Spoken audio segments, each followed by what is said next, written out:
Welcome to One Insight. My name is Rich Litvin. I grew up in London and I now live in LA. And this is a podcast for extraordinary top performers and their coaches. You see, I've coached some of the most successful and talented people on the planet. I can see what most people cannot see, and I dare to say what most people wouldn't dare to say. And what I know about success is that on the other side of it, it can be incredibly lonely.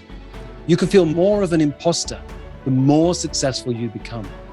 And when you're the most interesting person in the room, you're actually in the wrong room. Clients who are more successful, more intelligent, and wealthier than you need your support more than they know and more than you can imagine. I coach around insight. Life looks one way, something happens, and the world looks different, and your entire world changes. It can happen in an instant.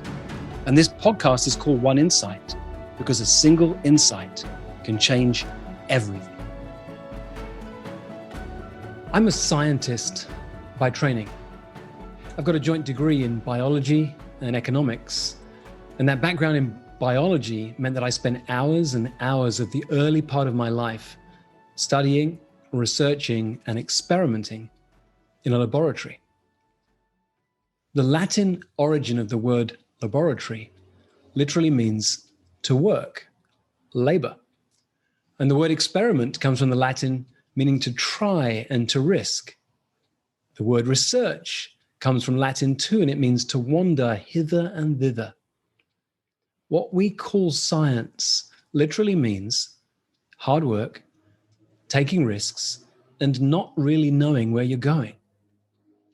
You know, most of us don't know that world-changing scientific discoveries are often a complete accident. There's a Russian chemist who found the artificial sweetener saccharin when he forgot to wash his hands after a day's work. Percy Spencer created the microwave while researching radar when he accidentally melted a chocolate bar in his pocket. And Wilhelm Röntgen discovered X-rays while working with a cathode ray tube. When he placed his hand in front of the tube, he noticed he could see the bones in the image that was projected on the screen. After a hike in the Alps, Georges de Mestral noticed that the small burrs that stuck to his clothes were covered in tiny hooks, and they inspired him to create the fastening system we know as Velcro. Science is often far less scientific than you'd imagine. All of the following were discovered by accident: Vaseline, safety glass, superglue, Teflon, cornflakes, vulcanized rubber, insulin, strikable matches, gunpowder, anesthesia, Viagra, penicillin, dynamite, Play-Doh, LSD, nuclear fission, synthetic dye, post-it notes, pacemakers, the slinky, and radioactivity. All discovered by accident. When I was studying for my undergraduate degree, the research I was doing was on extending the life of blood platelets. It was cutting-edge research that was focused on extending the life of blood plasma in blood banks, and it could have helped save millions of lives. Well, I say with a smile, it could have if my research and experiments had worked out. But after many, many months of spinning blood plasma in centrifuges, my ideas weren't going anywhere. My professor recommended I quit, and I realized I wasn't meant to be a scientist. But I never forgot to apply a scientific approach to my career. You see, I've been experimenting and making mistakes for years. I consider myself an accidental entrepreneur. My dad was an entrepreneur, and he worked really hard to raise his sons to follow any career but entrepreneurship. And I was a high school teacher for the first 15 years of my career until the day I was fired by a new boss who wanted her own team. Being fired was really humiliating, and I left London for a vacation, but really to lick my wounds.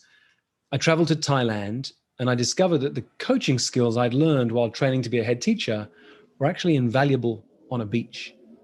Apparently, lying in the sun and sipping cocktails is rather conducive to reflecting deeply on one's life. And one day, a woman said to me, "Rich, talking to you has changed my life." And I was hooked.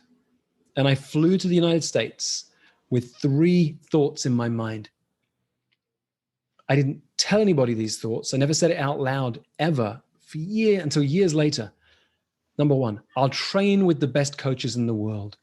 Number 2, the best coaches in the world will be my friends and colleagues. And number 3, I will be one of the best coaches in the world.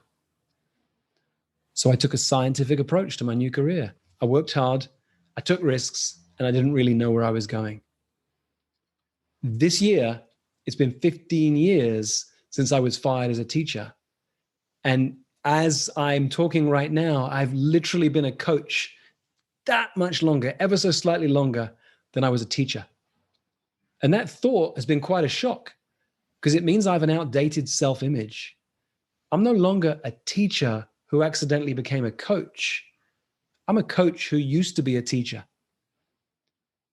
Here are my 5 lessons from 15 years of coaching. Number 1, work hard, but constantly look for the tiny steps that make the biggest impact.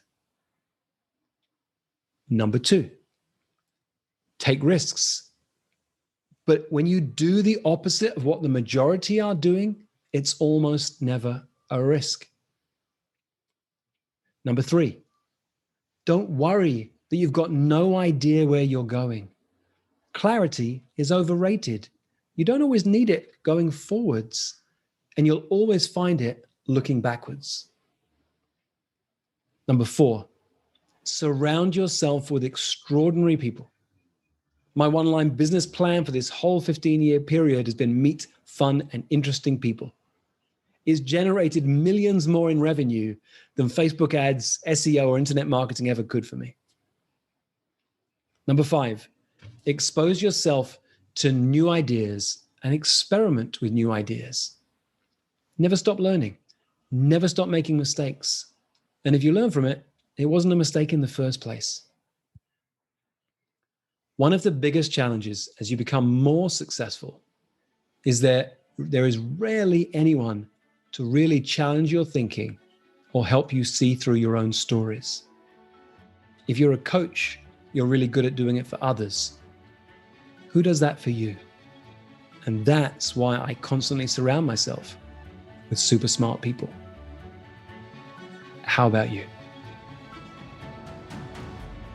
For most of human history, it wasn't called coaching, it was called leadership. And it's what I love to do, to coach people, to lead people, and to mess with people's thinking. If you'd like more of this, or if you'd like to learn more about our community of extraordinary top performers, go to richlitvin.com/oneinsight.